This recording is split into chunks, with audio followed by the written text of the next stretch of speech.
This is a 2004 Chevy Corvette Z06 limited edition, commemorative edition. And they made, I think, about 2,025 of these. And this is number 1999. Unfortunately, I have to sell it. I really don't want to, but I need the money.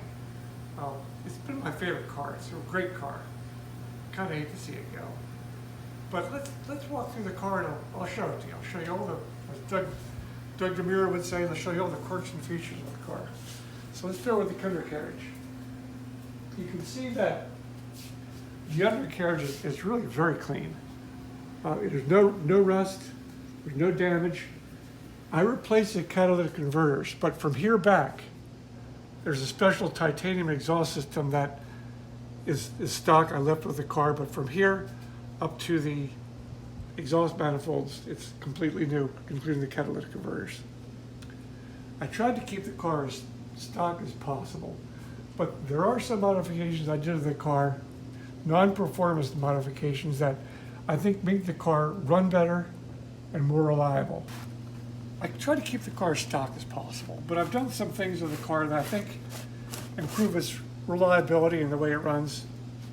And I'll go over all that. And by the way, if you're looking at this video, you can see the YouTube videos that I've made that address the changes I've made to the car, the mods I made to the car. So this is the oil that I use in the car. It's 20,000 mile oil. I would never let a car go 20,000 miles before changing the oil. I change the oil every 5,000 miles, but this has got to be their best oil because it's their most expensive, right? So this is actually the air filter, the air filter that came with the car. It's a K&N and it's reusable. The only thing is I believe what you have to do to clean this thing, you clean it and you spray it down a little bit of oil. Well, that oil migrates onto the mass airflow sensor. And these are very sensitive to contamination. So I eliminated that. I just use a regular, disposable, throwaway air filter that I change when it gets dirty. This is the mass airflow sensor. By the way, I'm the second owner of this car. And the first owner, I could tell, he seemed to keep pretty good care. He seemed to maintain the car fairly well. That's why I bought it from him. But what he did was kind of stupid. This is the mass airflow sensor that came with the car. This has a screen in here. He pried it out thinking he's going to get 50 more horsepower out of the engine. That's not true. So I replaced it, even though it still worked. By the way, these little filaments here, they get oily. And that's why I don't use that K&N filter. So I replaced it. I replaced it with the exact one that came out of the car originally. It still has a screen in it. Notice in one of the videos that I've replaced the radiator. These cars run pretty hot from the factory. They can go up to like 235 degrees. I think that's too hot for these cars. And again, you'll see on my video how I go through this. I replaced the stock radiator with a DeWitt's high performance radiator to keep the engine running nice and cool. It has an auxiliary engine oil cooler tank on the side of the radiator, so the engine oil cooler also gets cooled along with the engine coolant. So there's that. That was like $700 for that. And then I had to buy the hoses and the thermostat, the engine oil adapter that ran from the engine block to the radiator. These hoses, that was like $400 for that. And this is the high capacity cooling fans that I bought that replaces this, the stock ones. It says here, doubles the factory output of the fan. So these are not near as powerful as the ones I replaced with the small. So that car does not go over it could be the hottest day of the year. It could be 102 degrees out in slow moving traffic. And that car does not go over 200 degrees, which I think is a very, very safe temperature to not exceed. So that's what I've done. And as I mentioned, if you go to Rick's Garage, when you look at this video, you'll see the work that I've done to replace that radiator. So let's continue. This here is Chevy's answer to a spare tire. Okay, what they did is they put a little compressor in there runs off your cigarette lighter, and it can't affix a flat. Okay, the compressor works perfectly. This is 20 years old. I don't know whether it's still liquid. I can feel it's still liquid. I don't know whether it will work or not. When I did the ATI Super Balancer, okay, this is you'll see this on the video on C5 harmonic balancer replacement supplemental. You'll see that what this is. This is a tool that takes the place of the starter that locks up the flywheel so the flywheel can't turn, and that's how you have to get the bolts loosened and tightened on the new harmonic balancer, which is an ATI. And I'll show it to you. It's right here. There it is, right up there. Okay. Here's the new fans. Here's the new aluminum radiator. I bolted up the adapter. This adapter comes with a kit here. This I had to take this off. This adapter is a thermostat that lets the engine oil heat up a little bit before it starts circulating, so the engine warms up a little more quickly. This is the part that I took off from the factory that's not used. Is take the adapter oil, engine oil adapter takes the place of it. So there's that. You'll see that in one of my videos that I wanted to raise the front end up a little bit because I was tired of the car bottoming out all over the place, you know. And you'll see what these are. These are the original factory lifting bolts that on the front of the car, front suspension. I've replaced them with different ones. And again, it's in the video. When I got this car, this is the driver's side window regulator, okay? Every time the car window rolled up about halfway, you heard this clack. And it drove me crazy. Even though the window worked perfectly, it made this funny clacking sound. When you roll the window up halfway up, and when you roll the window halfway down. So I took it out and I tried to figure out what's wrong with it. It runs by a cable, runs through these pulleys here, and attaches to the window itself to raise and lower it. And these all came with the new motor and the cable and everything. But I saved the old stuff here because there's really nothing wrong with it except the cable. When I took this apart, I found that the wire had a big kink in it, and every time it ran through here, it made that clacking noise. So I replaced it. When I replaced the thermostats, I replaced it with a 160-degree thermostat. These are the original ones. I think, I don't know, these might be 200. I don't know which one it is. One goes to my 94, one goes to my 2004. I'll send them both along. Let's keep going. The headlight doors, the pop-up headlights, inside there, they have these nylon gears. And these nylon gears, I replaced them with brass gears, even though these look like they're brand new, but it's been kind of a problem with these cars that they wear out. My theory is that the grease they pack these things in eventually attacks the nylon and makes it brittle. I've seen that in other components like seat transmissions where the plastic has been packed in grease and it's become brittle and they break. So I just replaced it with bronze gears. Okay, I'll show you here, up here, that these lights here had a little couple hairline cracks in them, right along here. I replaced them. And when the light came, it came with these light emitting diodes that you could retrofit so they're brighter or whatever. I didn't bother, but here they are. If somebody wants to put them in the car, here they are along with the directions how they go in. I just used the old stock bulbs. I replaced the stock shifter with an MGW short throw racing shifter. Even though I don't race the car, I never have, it's never been on track, and I don't believe the former owner has ever. But the MGW shifter was such a beautiful piece of equipment that I had to have one. And so I took the stock shifter out and I replaced it with an MGW short throw racing shifter. It feels really nice. It's a very tight shifting, smooth, tight shifting car. This is the tool. If you ever take this thing out, this is the alignment tool for the MGW. And the directions are all here and how to use it. Okay, so now that you've seen the undercarriage, and you've seen all the stuff that I've done with the car, and again, on Rick's Garage, you'll see the videos that reflect all this stuff here. And by the way, all this stuff is going to come with the car. Let's take this. Remember, I want to let you know this is not a brand new car.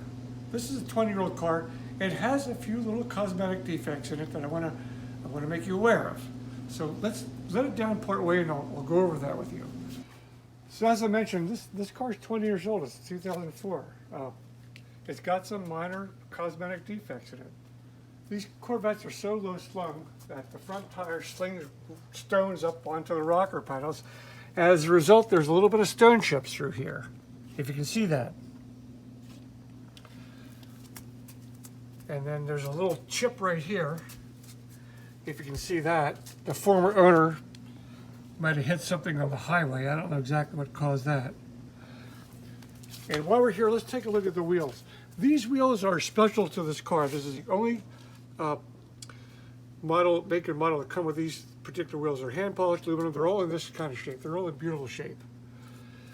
Let's walk our way. Oh, by the way, here's another. The only scratch on the surface I would consider to be a scratch is right here. That might be able to be polished out. I don't know. I didn't try it. Let's walk around the front of the car.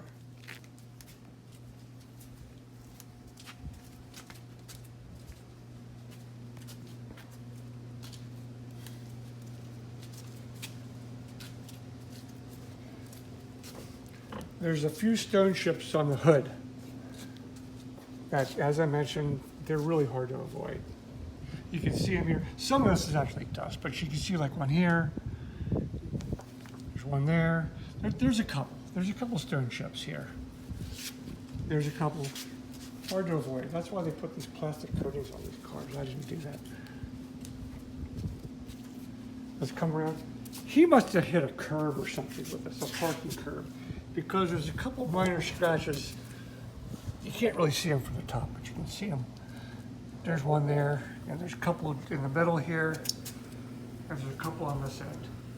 You can't really see them unless you get underneath the car and look. Again, it's got a little, as I mentioned, you must have hit something. The runner must have hit something on the road, because there's a little chip here that you can barely see, and then again, it's got the usual little bit of a rash here from stones.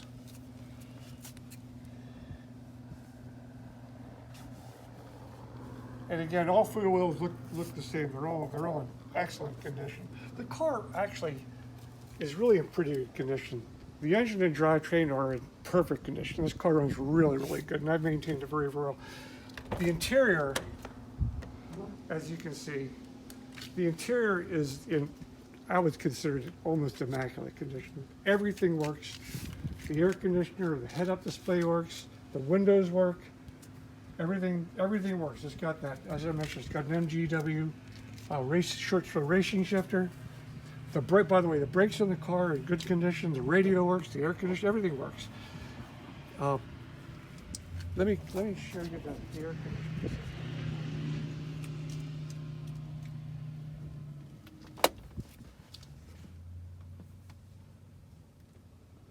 Make sure the air conditioning system is working right. The outside air temperature, it's pretty hot here in Deer Park, Washington. We're a little bit north of Spokane. It's almost 100 degrees. And let's just take a look and see how the air conditioning works.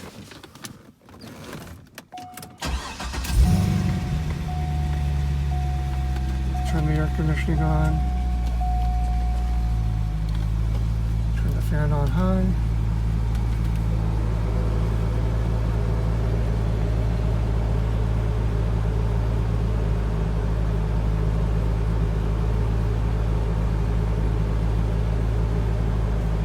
I think it's 60 degrees.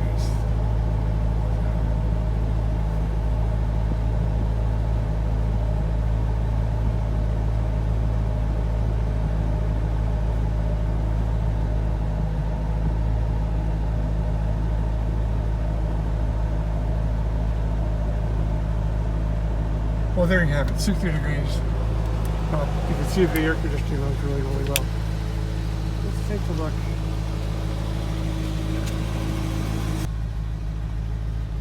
As you can see, the leather interior is in perfect shape. There's no scratches, there's no cuts, there's The wear, it's just, everything is in extremely good shape in this interior. The power windows work, everything works. Heads-up display works.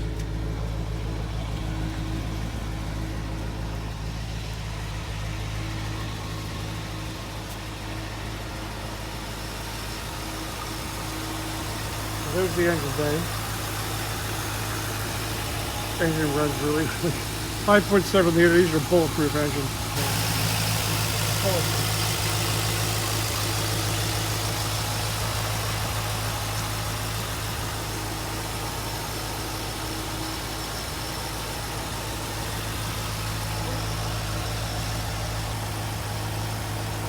One problem this car had is the batteries that have lead acid in them. If they leak, it leaks onto the control unit of the car and fries it. So I replaced it with one of these Optima batteries that I think they're actually dry inside. Let's see, how long ago was that? Pretty short time ago. The battery's pretty new. It's about 1.5 years old. They're very expensive batteries. And you can see the engine bay is clean. Everything works. Everything's stock. No engine mods. It has here's the fan, the high performance fan, the cooling system, the heatless radiator. It has the engine cooling, engine oil cooling tank on the other side. There's the drip filter you get to repair. This is a special carbon fiber hood. It's the first car that came from the factory with a major carbon fiber component. I am very careful with this. You'd never find another one. This is how I play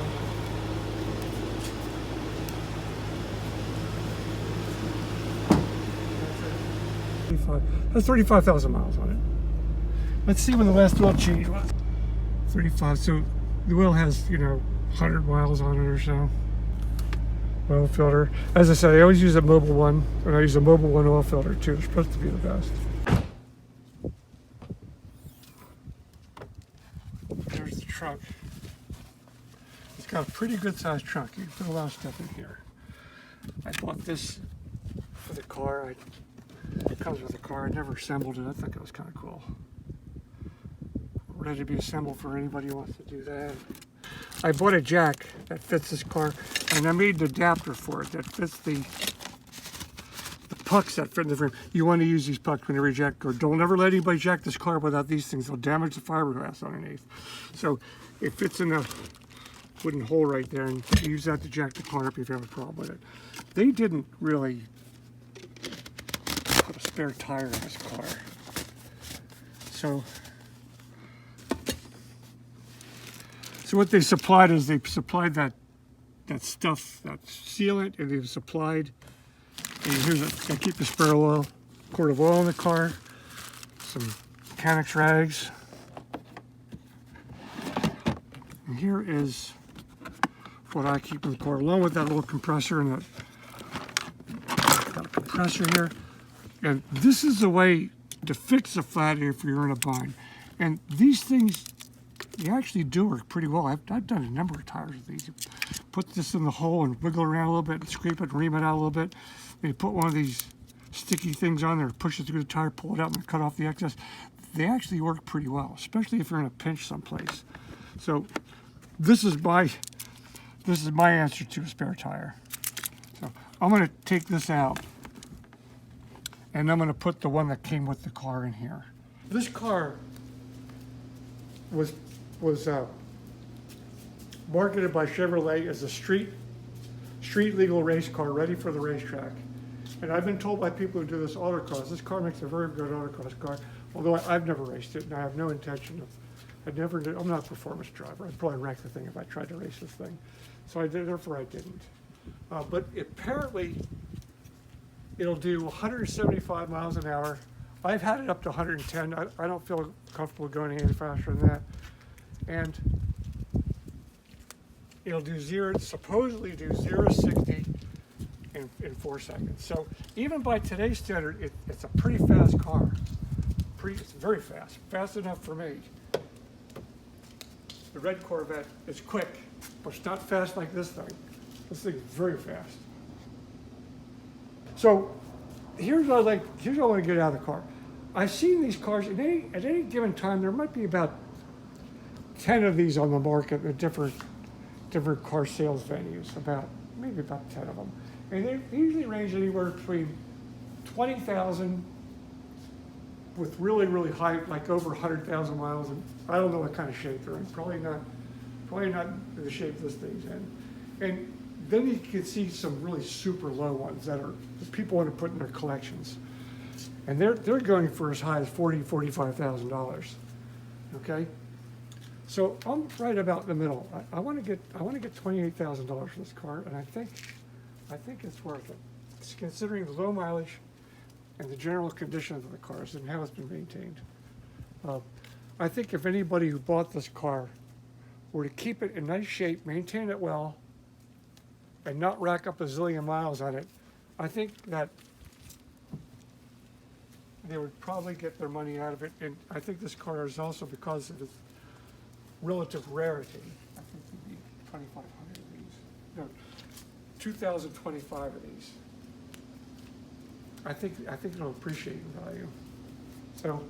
So there you have it.